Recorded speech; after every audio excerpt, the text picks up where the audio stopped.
السلام عليكم. عليكم السلام. كيف حالك؟ How are you? Good. Good, yes. أنا اسمي سباتيكا. سباتيكا. Okay. How did you not get bitten by shark? أنا عضيت اليريور. He's saying that I bit the shark.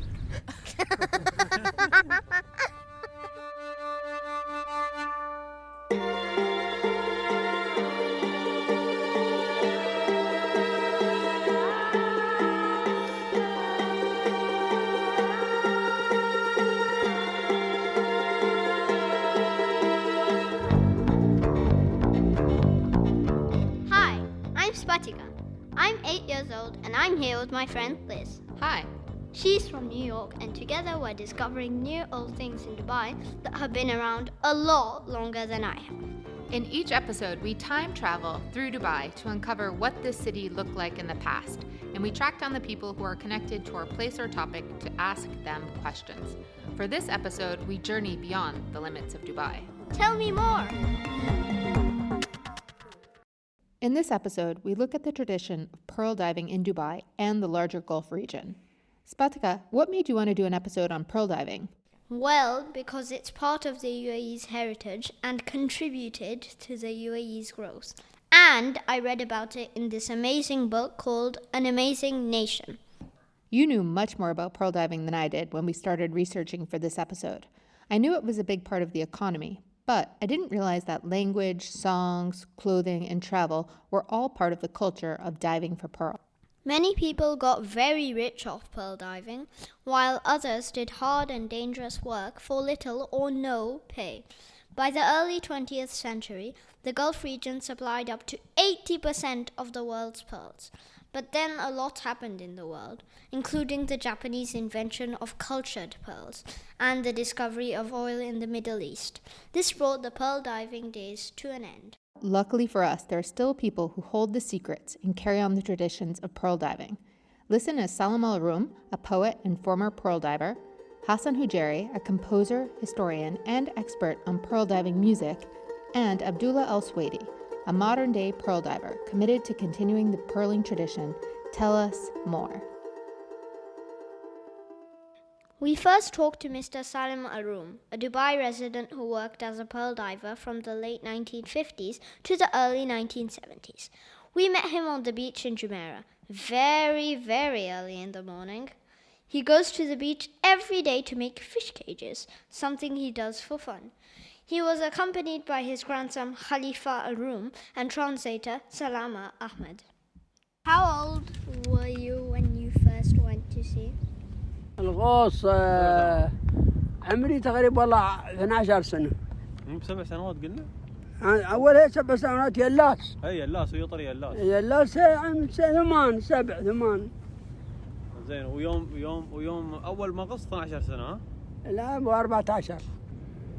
So at 7 he goes and stays in the boat. He just opens the thing that they bring from down, the oysters. They open the oyster, he just sits on the boat, and whenever they bring the oysters, he starts opening it. So he'll see inside there's a pearl or not. Then if there is not, he'll just throw it. He was 7 years old, yani, like your age right now. 8. And they'll go to the diving thing and they'll stay there for 4 months and 10 days. And when he was 14, it was his first dive. He started diving with them. How did you prepare to dive? واسطة طالع منك يودونك يقولون لك قوس تحط الحصى في ريلك. ما شيء تجهيز من قبل. لا الحصى لاصق في ريلك تحط في طامي خشمك وتهد الحصى وتصير صقبك الحصى القوع. تشوف هناك الأسماك تشوف المحار تشوف يعني قارب دقيقة نص دقيقة تمر فوق. You know the thing that they use for putting the cloth outside? The wooden thing? They'll put this wooden thing on their nose. And they'll tie their legs with a rock and they'll throw the rock and they'll go down. فتبطلوا عين واحدة هي يوم تحمر هذه بندها بطلها هاي. ايه على عين وحدة وصون مو بعينين. So I was asking him, when you dive, how do you see the things? He said that we use one eye and when it starts يعني hurting them, they'll change to the another route. جاتكم غصة شدايد مساكين ولا شدايد من العين. دول يرى يقطعك تقطع. فهذا هو بتقول الخطر من الغواصة. لا ما بخطأ لك أنه يوم يغوصون مساكين يوم الدول ما يركبونهم. ما حد ينشد عنك. جبارة الناس جبارة. فتبون تحت يسوي تسلم يلدغكم ما يلدغكم مو مسؤولين عنك. He's saying when they're underwater, even if there was jellyfish, they would stay down there. Even if they get stung by it, they would still stay. Like they will finish their duty before going up. What? Even if the jellyfish sting? Yeah, even if the jellyfish was stinging them. Jellyfish is nothing. Those guys were fighting with stingrays. You know the stingrays? They fight with stingrays. They fight with sharks. What? Really? Mr. Salem told us that in his entire experience, only 2 of his friends had been bitten by sharks. That must have been scary, but luckily he did say his friends made it out fine. Mr. Salem was a pearl diver for about 25 years. He said at the time that pearl diving was the only way to make a living besides catching fish. Later, Mr. Salem did go on to work in the oil field. Pearl diving was unbelievably difficult work. Can you imagine being out at sea for 4 whole months? No, I can't imagine it. And not just 4 months, but the hottest 4 months of the year. The pearl diving season was from mid-May to September. Also, don't forget that the divers had to dive 12 to 14 hours per day from sunrise to sunset. They carried out up to 50 dives a day and were expected to collect 20 oysters per dive. That's 1,000 oysters per day, so about 120,000 oysters per diver in the great diving season. Whew. Diving was definitely hard work on the body, too. Remember, Mr. Salem told us that the pearl divers' hands would get so sore from holding the ropes that they would feel numb, and that the divers would sometimes get rashes all over their bodies from being in the water all day. Definitely not for me. Can you even swim? Moving on. You'll like this bit, Spatika. Because of your interest in music, did you know that pearl diving tradition has a library of poetry and songs? I was wondering what they did for entertainment. After all, there wasn't any Netflix or projector or fancy stuff to watch. These poems and music were not written down.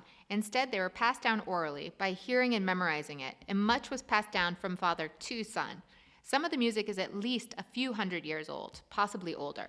We zoomed with Hasan Hujairi, a musician, composer, artist, historian, and pearl diving expert from Bahrain.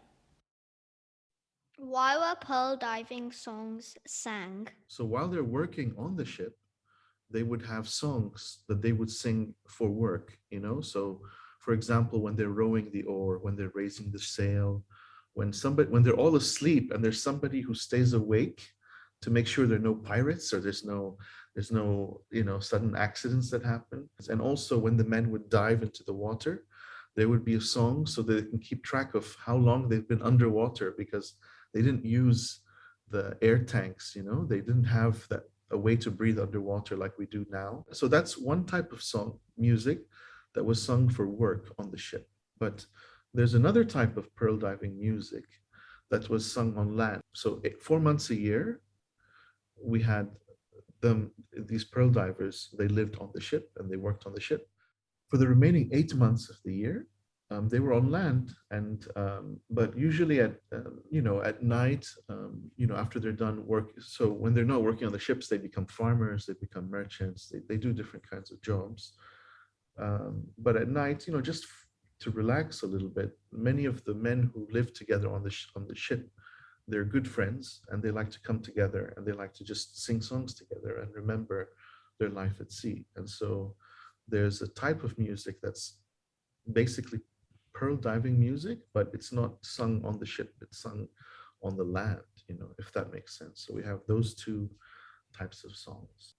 Let's play the kind of music they would play on the ship first. Okay. Is that okay? Yeah.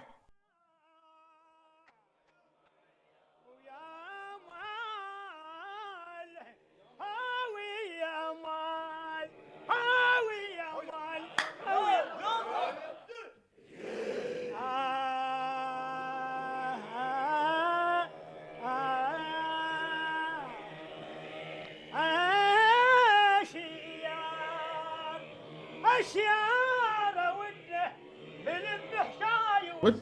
How would you describe this music? What do you think this music sounds like? What are some of the things you hear? Can you tell how many people are singing? Is it many or is it? I think it's many. Yeah, I think you're right. Yeah, and Sounds like many. Like there's yeah. one person singing the main bit and That's right. That's absolutely right. So the way they would do it is there's one person usually, sometimes two people. They would take turns back and forth, but usually it's one person with a very strong voice, and his voice is slightly higher, and it's very rough. It's a very strong voice. It's not maybe musical in the sense of, like if you're going to compare it to piano, the pitch, if you're going to think about the notes, it's very different. It doesn't work that way. But then there's also these other men, the voice. What were they doing? Can you describe that sound? I don't actually know what they were doing. That's all right. There's one person singing, and there's maybe 30 to 50 people sometimes, and they're all singing this really low bass, like a drone sound. They sound like like this, and Yeah, they're trying to. And there was also some cuts. They go oh, and then they'd stop. Like oh, and then it's almost like going up on a wave, and then the wave drops. So they're almost emulating or trying to copy the sound of waves, like what it's like while you're on the back of the ship. Actually, many types of music around the world, they try to copy the sound of their environment. And in this song, the way they were trying to copy the sound of the waves, how the waves very gently move in this part of the world, at least. They're really trying to copy that feel, and so this is the kind of work song that. But there's also the song that they would sing for fun, for entertainment, and so I'll play one section of one of those beats.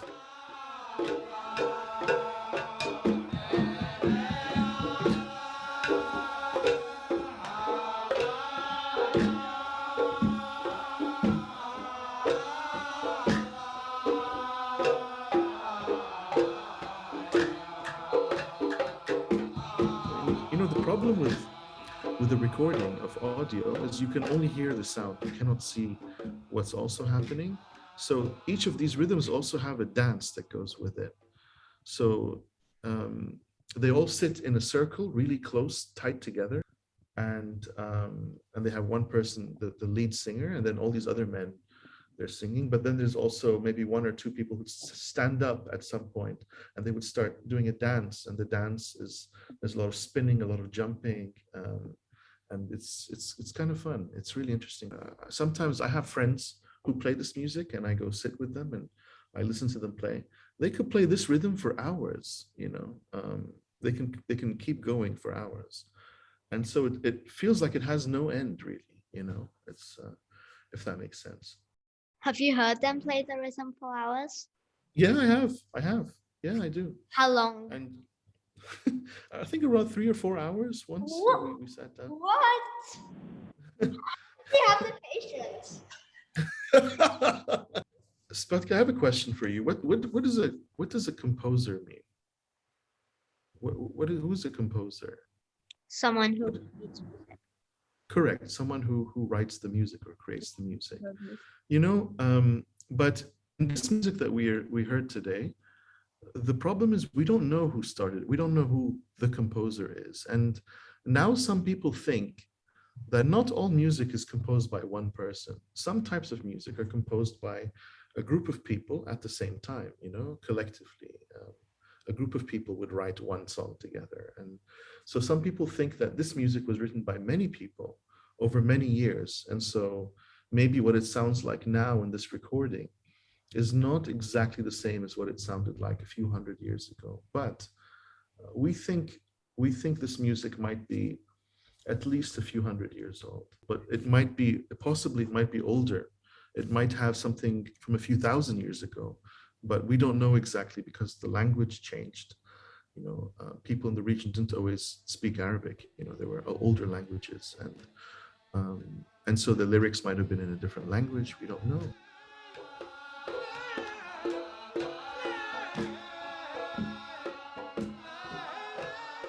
My name is Abdullah Al Suwaidi, and I'm a pearl diver. Do you remember any of the pearl diving songs? There are many, and it's all depends to what exactly the profession is. Do you know a few lines? I do, but I say it when I'm in an action, not say it because you're asking me.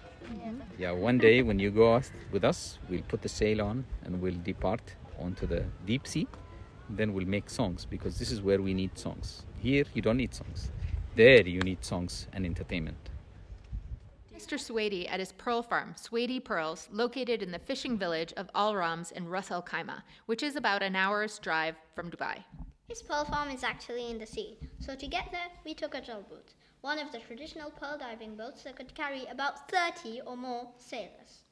I just want to hear, what do you think about this boat ride? Well, it's really good. I mean, it's really cool. Like in the sense that it's very spontaneous, of course.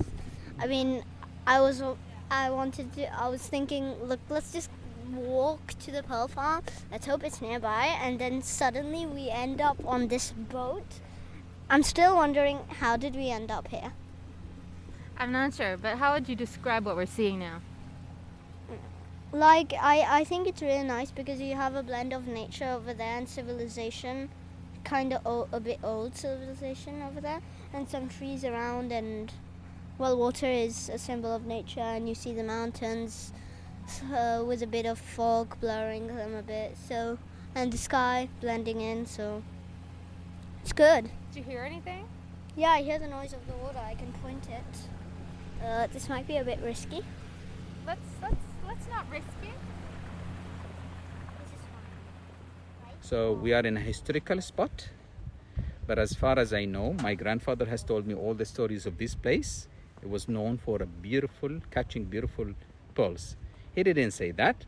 I confirm what he said. Beside what he told me, I confirmed by the Portuguese, the Arab travelers, the British, the Dutch, the Greek, the Roman, all has said long time ago, the best pearls comes from this part of the world. I like the background over here. It's more natural. We're surrounded with the mangroves. It's a natural trees of the sea. Then we get confirmed that it is a mangrove. That was one of our questions. Why did you start Suwaidi Pearls? Well, Suwaidi Pearls is a legacy of my grandfather and his ancestors and all who have been servant of the sea, who've been diving, and probably sometimes some of them has died, some of them has been injured, just to get these beautiful treasures of the sea to end up in the queen and king thrones, dresses, jewelry, and it's become popular in the past. In the UAE, there were nothing before. It was arid, hot, desert. There's no fruit, no vegetables, no animals. Wow. Only sea, an oyster in the bottom of the sea. So my grandfather and his ancestor for thousands of years, they go for catching oysters with a nose clip putting in their nose and a stone to take them down, and open thousands of oysters to just get as little as these sizes of pearls. So this legacy cannot, for me, this is what I think, legacy should not be forgotten and put in the drawers. Or it's not fair to put a beautiful boat like this inside the museum and to tell my children and my grandchildren and the generation to come that this is our history. No, our history belongs to the sea. This boat belongs to the sea. Oysters still living on the bottom. I breed them, I grow them in millions just to prove that this legacy did not end. What is pearl farming? Pearl farming is the opposite of natural pearl diving. So pearls naturally, randomly happen on the sea without the human intervention. Pearl farming is that we know how pearl forms, so we interfere by putting seeds inside the oyster to make pearls. So the difference is, that's randomly happen, and this has happened because of human intervention. Do you kill the oyster when you extract the pearl? We don't say we kill. It will die definitely if you want to extract the pearls. But that's not an issue because the oyster lives and dies on the sea and its lifespan from 4 years to 6 years. What we do is we use everything about the oyster, so we don't throw anything away. We eat the meat, the remaining of the organs we dry them and use them as a fertilizer for the organic trees. The mother of the pearl, we use them and we cut them for jewelry and accessories, and the pearl for jewelry.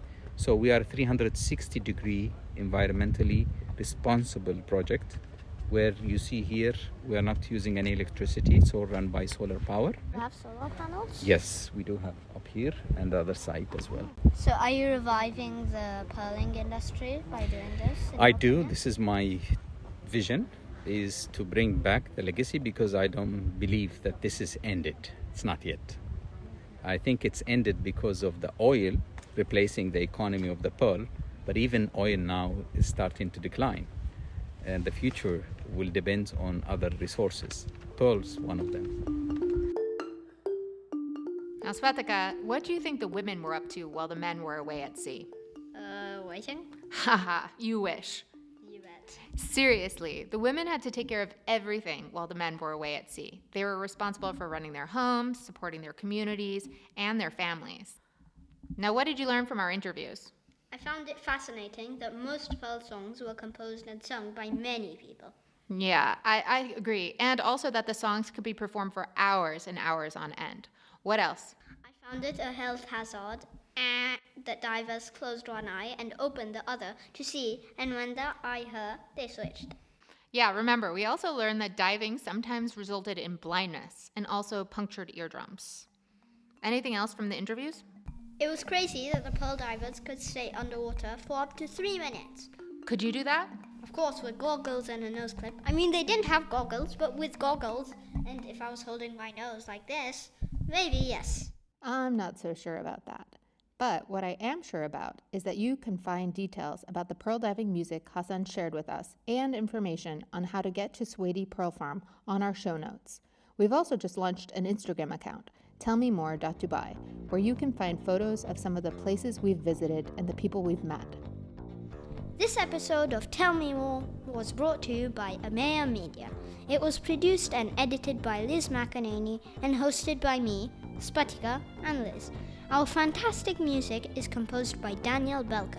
A big thank you to Salem Al Roum, Hasan Hujairi, and Abdullah Al Suwaidi for giving us time, and to Salama Ahmed and Khalifa Al Roum for helping with translation. They're very important people, and we're grateful to them. We'd love to hear your thoughts on our show. You can email us at tellmemore@amaya.media. That's tellmemore@ameya.media. Or leave us a review and rate us wherever you get your podcasts. And do subscribe to Tell Me More from Amaya Media for future episodes. Until next time, stay safe. Bye. Bye!